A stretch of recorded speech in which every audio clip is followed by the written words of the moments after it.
How good was Stalin at chess? Today we have a very exciting game that was played between Joseph Stalin and a man named Nikolai Yezhov. The game was reportedly played back in 1926 in Moscow, and what makes this game absolutely insane is that 14 years after this chess game, Stalin would give the order for Nikolai Yezhov's execution. Yes, I know, pretty crazy. This game was first brought to the public's attention when it appeared in some chess magazines, and some Polish masters wrote about it, and this game has been confirmed by some Western historians. However, some are skeptical and believe it's Soviet propaganda. Anyways, we're gonna take it how it is and we're just gonna go over it. E4, this is how Stalin decides to open up the chess game the exact same way Vladimir Lenin liked to start the game, and after the move E4, we see the famous move C5. This is also known as the Sicilian defense. Also, if you're wondering who on earth Nikolai Yezhov was, he was actually the head of the NKVD, which was almost like a secret military police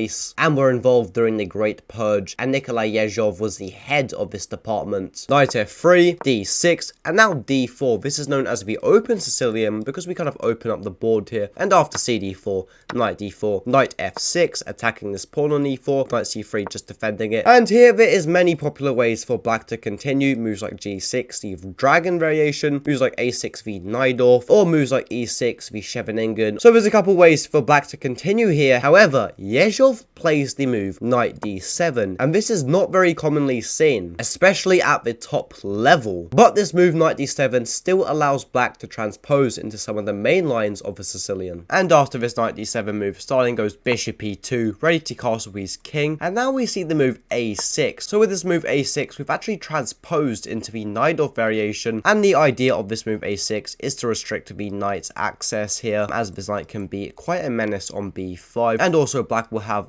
future ideas of maybe expanding on the queen side. And after this move A6, Stalin's taken a look at his king and gone, I'm going to castle you, and castles his king. E6, this is pretty standard stuff, maybe getting ready to develop their bishop and castle the king. So Yezhov just playing fairly standard moves, and here Stalin can go for a couple moves here, but he's already castled his king and got some of these pieces in the game, whilst black here is lacking a bit. So he goes for the move F5, and this move is quite aggressive, and this move F4 is pretty much telling Yezhov it's going to get violent this game. And after the move F4, we see B5, and now this pawn on B5 at any moment's notice can travel to the square B4 and kick this knight away. Notice how this knight squares have been occupied by this bishop, by this queen, by this pawn, so it wouldn't have many places to go. So for that reason, Stalin plays a prophylactic move and goes A3, just preventing any B4 pushes. And since Yezhov has created this nice pawn structure here, goes bishop B7, just making the most of it and fianchettoing his bishop. And now this pawn is being attacked 2 times by this knight and this bishop, but only being defended once. So Stalin adds another defender and improves his light squared bishop and goes bishop F3. And after bishop F3, Yezhov goes queen B6, a move that hasn't been seen before, because after Stalin's simple but effective move, bishop E3, threatening maybe some nice discoveries, Yezhov simply retreats his queen back to C7, so he's kind of wasted a move here. And now queen E2, just getting the rooks connected. It says once your rooks are connected, they become bros. So Stalin here has pretty much finished his development. And now bishop E7, Yezhov looking to try do the same. Stalin does have a big development lead and really flexes his muscle here and goes G4, a novelty. This position has never been reached again. This move G4 is a big sign of aggression towards Yezhov and won't be Stalin's last sign of showing aggression towards Yezhov, but this move G4 is definitely scary. Yezhov tries to combat it with the move knight C5, applying pressure to his E4 pawn, but Stalin goes queen G2, supporting this pawn push and defending this pawn. And here Yezhov can either castle queenside or can castle kingside, and Yezhov decides for kingside here, and he may be walking into a brutal attack. And now we see a fairly slow move, so he's kind of just stalling the position a bit here with rook D1. We see rook F to E8. Maybe this bishop can slide back now that this rook has left this F8 square, but it may be too late because now the move G5, kicking this knight away. We now see knight D7, the only square this knight can go to, but now rook D2 by Stalin. A very nice move, because now this rook may be able to come here, apply pressure along this f7 square. And here Yezhov's had enough. He wants to do something about this, so he goes e5 here. And now Stalin cannot play a waiting move and has to react. Problem is, when this pawn was on e6, it was controlling the d5 square and the f5 square. So now this f5 square is safe. Knight f5 attacking this bishop, and knight e6. Yezhov trying to get his knight back. Too late, Stalin wins the bishop pair with knight e6.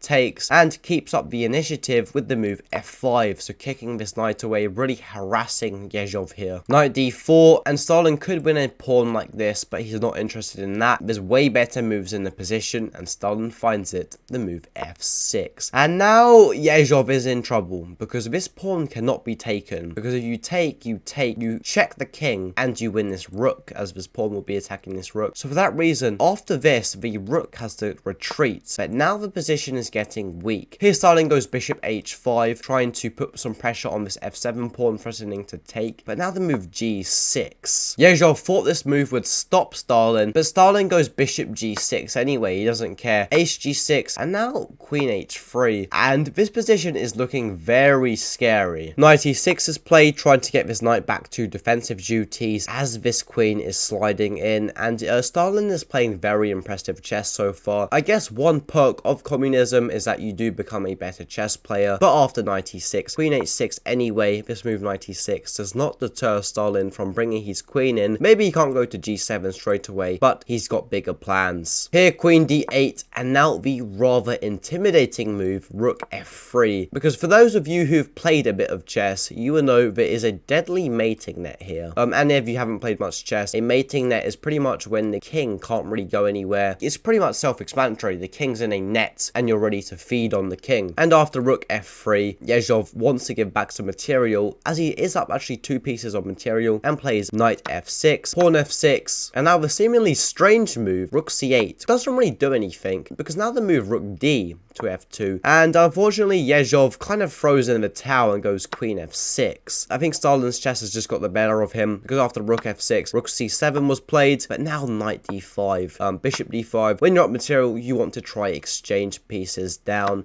This knight is being attacked, so knight f8, but now bishop g5, his bishop is coming in on the dark squares. Knight h7, trying to defend, but oops, this pawn is for the taking. The move e4 was tried, but after bishop e3, rook c to e7, and bishop d4 here. Threat of mate in 1 is there, so the move f6, but bishop f6 anyway, knight f6, and rook d to f6. And after this, Nikolai Yezhov, the head of the NKVD, resigns because he's down a queen. But a very interesting game. If you enjoyed this game and want to see more like this, and want to get better at chess, like and subscribe. If you're interested in any of my other videos, I've got some right here. Thank you for your time and attention. Have a good day.